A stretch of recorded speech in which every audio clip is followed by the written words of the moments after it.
Author Robert Kiyosaki के पढ़े लिखे डैड हमेशा उन्हें किसी बड़ी कंपनी में अच्छी सी नौकरी करने के लिए एनकरेज करते रहते थे। वो हमेशा उन बेनिफिट्स के बारे में बताते थे जो कंपनी की एक एक सीढ़ी पर चढ़ने से हासिल किए जा सकते थे। ऑथर ने जब अपने अमीर डैड को पढ़े लिखे डैड की सलाह बताई तो उन्होंने हंसकर कहा, सीढ़ी के मालिक ही क्यों ना बन जाए। बचपन में रॉबर्ट को यह समझ में नहीं आया था कि कंपनी के मालिक होने से अमीर डैड का क्या मतलब था। हालांकि उस बात से ऑथर रॉबर्ट कियोसाकी काफी रोमांचित हुए थे, लेकिन उस एज में वो इन बातों पर सोच नहीं पा रहे थे कि कैसे पढ़े लिखे लोग किसी दिन उनकी कंपनी में काम करेंगे। ऑथर जब 25 साल के हुए तब तक उनको उनके अमीर डैड की सलाह पूरी तरह समझ में नहीं आई थी।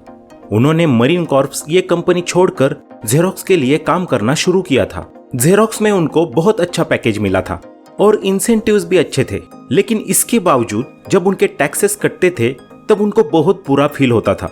जेरोक्स में जब रॉबर्ट ज्यादा सक्सेसफुल होने लगे तो उनके सीनियर्स उनके प्रमोशन और सैलरी बढ़ाने की बातें करने लगे। ऑथर को ये सब सुनने में अच्छा लगता था, लेकिन उनके कानों में अपने अमीर डैड की आवाज हमेशा सुनाई देती थी कि तुम किसके लिए काम कर रहे हो, तुम किसे अमीर बना रहे हो।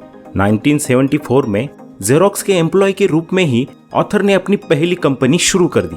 उनके पास पहले से ही एसेट्स कॉलम में कुछ एसेट्स थे, लेकिन उन्होंने अपने एसेट्स को और ज्यादा बढ़ाने पे फोकस कर दिया। उन्होंने अपने काम से काम रखने की ठान ली और अपने एसेट्स को बढ़ाना शुरू कर दिया।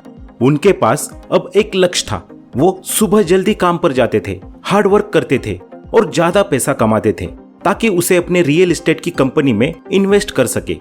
उन दिनों हवाई शहर के रियल एस्टेट की कीमतें तेजी से बढ़ रही थी और ऑथर को वहां बहुत सारे मौके दिखाई दे रहे थे। उन्होंने अपने काम पर जेरोक्स की ज्यादा मशीनें बेचने का टारगेट लिया। जितनी ज्यादा मशीन्स वो बेचते थे उसके इंसेंटिव को वो अपनी कंपनी में इन्वेस्ट करते थे। उनको जल्द से जल्द एम्प्लॉय के इस जाल से बाहर निकलना था, इसलिए वो बहुत ज्यादा हार्ड वर्क कर रहे थे। 1978 आते आते ऑथर जेरोक्स कंपनी के टॉप के 5 लोगों में से एक हो चुके थे। ऑथर रैट रेस से बाहर निकलने के लिए बहुत बेताब थे। ऑथर को 3 साल से भी कम समय में जेरोक्स कंपनी की सैलरी के कंपैरिजन में अपने छोटे से कंपनी से कहीं ज्यादा इनकम आ रही थी। ऑथर कहते हैं जो पैसा वो अपने रियल एस्टेट की कंपनी से कमा रहे थे वो पैसा उनके लिए और ज्यादा काम कर रहा था।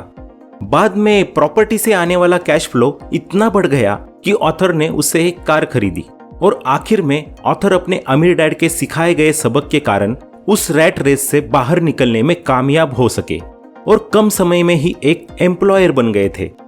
ऑथर कहते हैं ये सब पैसे की समझ से संभव हुआ था, जिसे वो फाइनेंशियल आईक्यू कहते हैं। फाइनेंशियल आईक्यू 4 स्पेशल फील्ड से आने वाले नॉलेज से बनता है। पहला है अकाउंटिंग, जिसे ऑथर फाइनेंशियल लिटरेसी भी कहते हैं। आप जितने ज्यादा धन के लिए जिम्मेदार होंगे उतने ही ज्यादा बारीकी से एनालिसिस की जरूरत होगी। फाइनेंशियल लिटरेसी वो क्वालिफिकेशन है जिसके सहारे फाइनेंशियल स्टेटमेंट को पढ़ा और समझा जा सकता है। इसके हेल्प से आप किसी भी बिजनेस की स्ट्रेंथ और वीकनेस को पहचान सकते हो। दूसरा है इन्वेस्टमेंट, जिसे ऑथर पैसे से पैसा कमाने का साइंस भी कहते हैं। इसमें टेक्निक्स, स्ट्रेटजीज और फॉर्मूला की जरूरत होती है।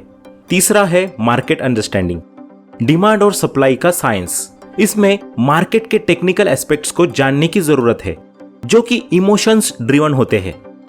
और चौथा है लॉज एंड टैक्सेस। एक कंपनी कई ऐसी चीजें कर सकती है जो एक आदमी नहीं कर सकता, जैसे कि कंपनी टैक्स देने से पहले खर्च कर सकती है। एम्प्लॉइज कमाते हैं और टैक्स चुकाते हैं और फिर जो बचता है उससे अपना खर्च चलाते हैं। एक कंपनी पहले कमाती है, जितना खर्च हो सके उतना खर्च करती है और फिर बाद में बची हुई रकम पर टैक्स पे करती है। ये अमीर लोगों के द्वारा इस्तेमाल किया जाने वाला सबसे बड़ा कानूनी बचाव का रास्ता है। फॉर एग्जाम्पल, हॉलीडे पर जाने का प्रोग्राम बोर्ड मीटिंग बन जाता है। कार का पेमेंट, इंश्योरेंस, रिपेयर जैसे खर्च कंपनी के अकाउंट में डाले जाते हैं। हेल्थ क्लब की मेंबरशिप भी कंपनी खर्च में होती है। रेस्टोरेंट के बिल और ऐसे कई छोटे मोटे खर्च कंपनी टैक्स पे करने से पहले करती है। अगर इसे समराइज किया जाए तो कंपनी के मालिक अमीर लोग पहले कमाते हैं, फिर खर्च करते हैं और आखिर में टैक्स पे करते हैं। वहीं दूसरी तरफ कंपनी के लिए काम करने वाले एम्प्लॉय पहले कमाते हैं, फिर टैक्स चुकाते हैं और आखिर में जो पैसा बचता है उसको खर्च करते हैं। आपको आज का ये वीडियो कैसा लगा कमेंट करके जरूर बताएं। वीडियो को लाइक और शेयर जरूर करें और अपने बुक इन्फिनिटी चैनल को सब्सक्राइब जरूर करें। अगर आपने रिच डैड पुअर डैड इस बुक के पहले के वीडियोस मिस किए हो तो इस प्लेलिस्ट पर क्लिक करें। तो चलो मिलते हैं अगले वीडियो में। Till then keep learning, keep growing.